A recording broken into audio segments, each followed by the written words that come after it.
आपण दाढी करतो आणि आपला नळ उघडा ठेवलाय, ओपन ठेवलाय आणि त्यातून पाणी जातंय, तेही आपल्या पर्यावरणाचा एक प्रकारचा अपव्यय आहे.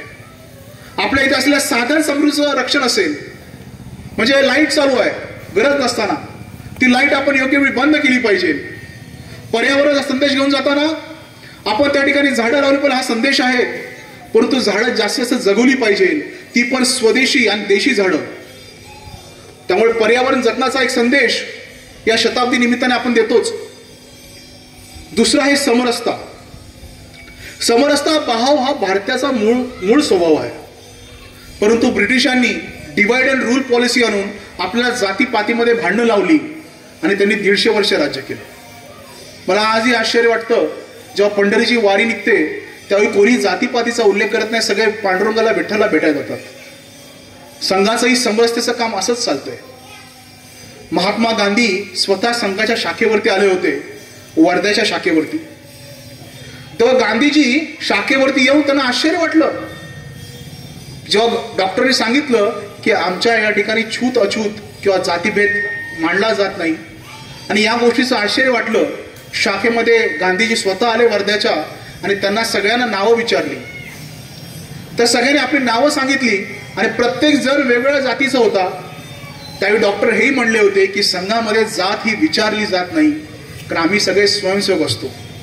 आणि गांधीजींना आश्चर्य वाटलं की त्या काळी असं एक संघटन आहे की जातीला माती देऊन ते उभं राहिलेलं आहे. अगदी डॉक्टर बाबासाहेब आंबेडकर आपल्या कराडच्या शाखेमध्ये येऊन गेले होते. त्यावेळी डॉक्टर बाबासाहेब आंबेडकर म्हणाले होते, काही बाबतीत संघाचे माझे मतभेद असतील, पण संघाला मी आपलेपणाने पाहतो. हे पण फार महत्वाचं आहे की आपण बघतो आज समाजामध्ये कशा प्रकारे संघाबद्दल विष पेरणी केली जाते, कशा प्रकारे आम्ही गांधी विरोधी म्हटलं जातं, कशा प्रकारे आपण एका विशिष्ट समुदायाच्या विरोधी म्हटलं जातं. पण महात्मा गांधी सारखे आदरणीय असतील, डॉक्टर बाबासाहेब आंबेडकर सारखे पूजनीय व्यक्ती असतील, संघाच्या शाखेवरती येऊन गेलेत आणि त्यांनी आपलेपणाची भावना त्या ठिकाणी व्यक्त केली आहे. परंतु हे सांगितलं जात नाही, हे लपवलं जातं, आणि जेव्हा कोणी सांगितलं जातं त्याचे प्रमाण मांडले जातात. आपल्यापैकी एक प्रचारक होते दत्तोपंत ठेंगडी. जर तुम्ही सर्च मारलं गुगलवरती दत्तोपंत ठेंगडी, ज्यांनी अखिल भारतीय विद्यार्थी परिषदेची स्थापना केली, अधिवक्ता परिषद यासारख्या असंख्य संघटनेची स्थापना केली, हे स्वतः डॉक्टर बाबासाहेब आंबेडकरांचे पोलिंग एजंट म्हणून त्यांनी निवडणुकीमध्ये काम पाहिलं होतं.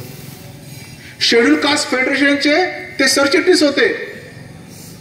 त्यामुळे समानतेचं तत्वज्ञान हे संघाचं तत्वज्ञान आहे. फक्त संघ विशिष्ट समुदायाचा, संघ विशिष्ट जातीचा नाहीये. संघ कोणाचा आहे असं तुम्ही विचाराल तर या भारत देशामध्ये जन्मलेला प्रत्येकाचा संघ आहे. जो या देशाला मातृभूमीला आपली मातृभूमी मानतो त्याचा संघ आहे. जो या भगव्या ध्वजाला प्रणाम करतो त्याचा संघ आहे. बराच वेळा प्रश्न निर्माण होतो की संघाच्या भवनावरती तिरंगा झेंडा फडकवला जातो की नाही. आपल्याला माहिती आहे की शासकीय कार्यालयामध्येच तिरंगा झेंडा फडकवण्याचा एक प्रघात फार वर्षापासून होत होता.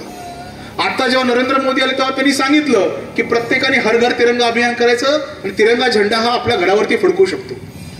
पण विनाकारण काहीतरी अफवा उठवायच्या, संघ हा तिरंगा झेंडा विरोधी असं काहीतरी कारस्थान करायचं. परंतु आजही तिरंगा झेंडा संघाच्या भवनावरती फडकवला जातो. बरेच लोक म्हणतात की तुम्ही भगव्या ध्वजालाच का मानता. आज माझ्यासमोर हनुमानाचं मंदिर आहे, त्या हनुमानाच्या मंदिरावरती सुद्धा भगवा ध्वज आहे. हा ध्वज प्रभू रामचंद्रांचा आहे, हा ध्वज श्रीकृष्णाचा आहे, हा ध्वज महाराणा प्रतापांचा आहे, हा ध्वज छत्रपती शिवाजी महाराजांचा आहे, हा ध्वज त्या तमाम क्रांतिकारांचा आहे ज्यांनी या देशाच्या स्वातंत्र्यासाठी आहुती दिलेली आहे. स्वाभाविक आहे, त्यामुळे संघाने तो ध्वज स्वीकारलेला आहे. अगदी संघाच्या एका उत्सवामध्ये, ज्याला गुरुपौर्णिमेचा उत्सव म्हणतो, आपण सगळे गुरु कोणाला मानतो तर या भगव्या ध्वजालाच गुरु मानतो. असं समानतेचं तत्वज्ञान संघाने दिलेलं आहे. तिसरं नागरी शिष्टाचार. संघाने सांगितलंय या शताब्दी वर्षामध्ये नागरी शिष्टाचार पाळणं गरजेचं आहे. बराच वेळा आपण सिग्नल ओलांडणं असेल किंवा अगदी चॉकलेट खाऊन एखादा कागद टाकणं असेल किंवा एखादं काम गाव करेल, मी काय करणार. म्हणजे नागरी शास्त्रामध्ये आपण नागरिक शास्त्र शिकलोय, म्हणजे भारतीय संविधानामध्ये भारतीय नागरिकांनी कसं वागायचं, कसं बोलायचं ही तत्व आहेत, पण आपण त्याचं पालन करत नाही. त्यामुळे नागरिकांनी कसं वागलं पाहिजे, कसं बोललं पाहिजे, सर्व प्रकारच्या जे शासनाचे नियम आहेत त्याचं पालन केलं पाहिजे. यासाठी तिसरं संघाने जे सांगितलं, आगामी काळात नागरिक शिष्टाचारासाठी आपण सगळ्यांनी सज्ज राहिलं पाहिजे. चौथं प्रमुख आयाम म्हणजे कुटुंब प्रबोधन. आजच्या युगामध्ये कुटुंब प्रबोधनाची नितांत आवश्यकता आहे. आज जर बघितलं, प्रामुख्याने आपल्या कुटुंब व्यवस्थेवरती फार मोठा आघात झाला. बोलायला आपण म्हणतो की वसुदेव कुटुंबक, होल वर्ल्ड इज फॅमिली, पण आज आपल्याच कुटुंबातले आपण एकमेकांपासून दुरावलो. अहो जेवताना आपलं सतत लक्ष टीव्हीवरती असतं, कुटुंबावरती नसतं. आजकाल तर फ्लॅट संस्कृतीमध्ये मला पाणी हवं आहे हे व्हॉट्सअपनं सांगितलं जातं, प्रत्यक्षात लोक डायलॉग करत नाही. आणि याच कारणामुळे कदाचित लव्ह जिहादच्या केसेस वाढतायत का? कारण आपल्या घरामध्ये असलेली मुलगी असते, ताई असते, भगिनी असते, तिला संवाद करण्यासाठी दादा नसतो, वडील नसतात, आई नसते. कारण प्रत्येक जण त्या मोबाईलच्या त्या युलिशामध्ये एवढे व्यस्त झालेले आहेत की आपण डायलॉग करण्याचं, संवाद करण्याचं विसरून गेलो. एकत्र येऊन भोजन करणं, एकत्र येऊन मंदिरात जाणं, एकत्र येऊन एकसारखी वेशभूषा करून उत्सव साजरे करणं, हे कुटुंबामध्ये लोप पावत चाललेले आहे का? एकत्र कुटुंब पद्धतीचा ऱ्हास झाल्यामुळे आज आपण बघतोय की किती मोठ्या प्रमाणात आपण त्याचे परिणाम भोगतोय. मुलांमध्ये वाढत असलेले आत्महत्याचे प्रमाण, मुलांमध्ये वाढत असलेली निगेटिव्हिटी का? कारण आजी आजोबाच जोडील नसतात, त्यांच्यावरती लक्ष ठेवणार कोण? त्यामुळे कुटुंब प्रबोधन सारखा एक आयाम संघाने दिलेला आहे. आणि संघाने सांगितलं की काय वाचवण्याची गरज आहे, तर आपलं कुटुंब वाचवण्याची गरज आहे. पण त्यासाठी काय करू शकतो? निदान जेवताना आपला मोबाईल सगळ्यांनी एकत्र कुठेतरी लॉक करून ठेवू शकतो का, किंवा कपाटात ठेवू शकतो का? म्हणजे एका घरात मी गेलो तर त्यांनी मोबाईल पार्किंग नावाची सिस्टम केली. कार पार्किंग कशी करतो आपण तशी मोबाईल पार्किंग. म्हटलं कसं आहे, ही काय सिस्टम आहे? तर ते बोलले जेवताना सगळ्यांनी मोबाईल त्या मोबाईल पार्किंग मध्ये पार्क करायचे, जेवण झाल्याशिवाय त्या मोबाईलच्या तिथे जायचं नाही, हात लावायचा नाही. असे एखादा प्रयोग करू शकतो का? आणि कुटुंबामधला संवाद वाढला पाहिजे, त्यासाठी कुटुंब प्रबोधनाचा आयाम संघाने दिलेला आहे. त्यानंतर स्वदेशी. आज आपण बघतो की ट्रम्पने एवढा टेरिफ लावला, तेवढा टेरिफ लावला, 50% लावला, विजावरती एवढे लाख रुपये डॉलर लावले. आपली खेडी ही स्वयंपूर्ण होती, आणि स्वयंपूर्ण खेडी असल्यामुळे आपल्याला पाश्चात्यांची कधीही गरज नव्हती. अर्थात ग्लोबलायझेशनचं युग आहे, एकमेकाची गरज आहे, पण आजही जेवढा प्रभाव या टेरिफचा आपल्या भारतीयांवरती पडायला पाहिजे होता तेवढा प्रभाव पडला नाही, कारण की आपण स्वयंपूर्ण आहोत. आणि त्यासाठी स्वदेशीचा जागर केला पाहिजे. स्वदेशी चळवळ आजची नाही आहे, अगदी स्वातंत्र्यावर सावरकर पासून लोकमान्य टिळकांपासून ही स्वदेशीची मुवमेंट चालत आलेली आहे. आणि त्यामुळे काय काय केलं पाहिजे स्वदेशी मुवमेंट करताना? निदान खरेदी करताना भारतीय ब्रँड आपण खरेदी केला पाहिजे. निदान ग्लोबल जाण्यापेक्षा लोकल जे पिकतंय, जे विकतंय ते खरेदी केलं पाहिजे. माझ्या गावामध्ये जी वस्तू अवेलेबल आहे ती आपण घेतली पाहिजे. स्वदेशीचा भाव जपला तर कुठलेही अमेरिका आणि कुठलाही देश आपलं वाकडं करू शकत नाही. हे आपण कोरोना काळातही दाखवलं आणि आताही दाखवलं. स्वदेशी बरोबर स्वभाव. कारण भारत देशाचा एक स्वभाव आहे, तो आत्मीयतेचा असेल, तो स्वभाव जतन करणं हे सुद्धा आपलं काम आहे. त्यामुळे पाचवा जे आयाम आहे स्वभाव स्वदेशी. आणि अशा प्रकारे राष्ट्रीय स्वयंसेवक संघाने या शताब्दीमध्ये सांगितलेलं आहे की या 5 आयामाला घेऊन काम करायचं आहे. आणि आपले 6 संघाचे उत्सव आपल्या सगळ्याला ज्ञात आहे की ते सुद्धा भारतीय परंपरेवरती आधारभूत असलेले उत्सव आहेत. आपण गुढीपाडव्याचा उत्सव करतो, सर्वांनी एकत्र येतो, तो उत्सव उत्सवासारखा होतो, परंतु त्यामध्ये एक भाव असतो, कारण की तो भारतीय संस्कृतीमधला उत्सव आहे. दुसरा उत्सव आपण करतो संघामध्ये की हिंदू साम्राज्य दिनाचा उत्सव करतो. बराच वेळा मध्यंतरी व्हॉट्सअप युनिव्हर्सिटीवरती किंवा फेसबुकवरती कुठलं तरी नरेटिव्ह येतं की राष्ट्रीय स्वयंसेवक संघ छत्रपती शिवाजी महाराजांना मानत नाही. पण कारण की ते कधी संघाच्या शाखेत आलेलेच नसतात, त्यामध्ये संघावरती टीका करत असतात की संघ छत्रपतीला मानत नाही. पण जेव्हा संघाच्या शाखेमध्ये आपण येतो, आज तुम्ही या ठिकाणी उत्सवामध्ये आलात, तुम्हाला छत्रपतींची प्रतिमा या ठिकाणी दिसते. संघ छत्रपतींच्या प्रतिमेशिवाय कुठलाही उत्सव करत नाही आणि कुठलीही शाखा भरत नाही. हे संघाचं अस्तित्व कधी आल्यानंतर कळणार? शाखेमध्ये आल्यानंतरच कळणार. त्यामुळे छत्रपती शिवाजी महाराजांच्या विचारावरती, त्या हिंदुत्वाच्या विचारावरती संघ श्रद्धा ठेवतो आणि संघ आपला दुसरा उत्सव करतो, तो म्हणजे हिंदू साम्राज्य दिन. हिंदू साम्राज्य दिन म्हणजे का? आणि तो का करायचा? कारण सगळ्या बादशाही पातशाही गाडून रयतेचं राज्य, खऱ्या अर्थानं हिंदुत्वाचं राज्य ज्यांनी निर्माण केलंय, त्या महाराजांची ज्यावेळी त्यांनी राज्याभिषेक केला होता, त्या राज्याभिषेकाला नुकतीच 351 वर्ष पूर्ण झाली. त्या राज्याभिषेकाची सतत आठवण आपल्या स्वयंसेवकांना करण्यासाठी संघ आपला हिंदू साम्राज्य दिनाचा हा उत्सव करत असतो. पण हे बऱ्याच वेळा माहीत नसतं, लोक याविषयी बोलत नाहीत. तिसरा उत्सव असेल गुरुपौर्णिमेचा. गुरुपौर्णिमेचा उत्सव या मातीतला उत्सव आहे. अगदी रामकृष्णांपासून गुरुपौर्णिमेचा उत्सव चालू आहे.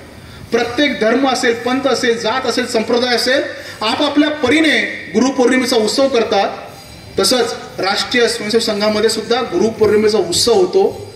या भगव्या ध्वजाला मानून, गुरु मानून आपण त्या ठिकाणी उत्सव करतो. चौथा म्हणजे रक्षाबंधनाचा उत्सव. रक्षाबंधनाचा उत्सव हा भाऊ बहिणीचा उत्सव आहेच, पण संघ हा आपल्या बांधवांना रक्षासूत्र बांधतो. बऱ्याच वेळा मलाही पहिला कौतूहल होतं की आपण आपल्या बांधवांना कसं रक्षासूत्र बांधायचं. पण मला जेव्हा कळतं की भारत माझा देश आहे, सारे बांधव माझे, सारे भारतीय माझे बांधव आहेत, ह्या ओळी फक्त म्हणण्यापुरत्या नाहीये, संघ त्या प्रत्यक्षात आणतं आणि रक्षासूत्र हे बांधवांना बांधून संघ म्हणतं, भिवू नकोस, हा भाऊ तुझ्या पाठीशी आहे. नंतरचा उत्सव हा विजयादशमीचा उत्सव जो आपण आता करतोय, प्रभू रामचंद्राने विजय मिळवला होता तो उत्सव. खऱ्या अर्थानं हिंदू धर्माचा हा एक मोठा उत्सव आहे. आणि नंतर मकर संक्रांतीचा उत्सव, जो मकर संक्रमण असं म्हटलं जातं, हे 6 उत्सव ही संघ करतं. कारण ह्या मातीतले उत्सव आहेत आणि हे उत्सव गेले 100 वर्ष संघ त्या शाखेमध्ये त्या ठिकाणी करत आलेला आहे. आपल्या इथेही या ठिकाणी शाखा भरते.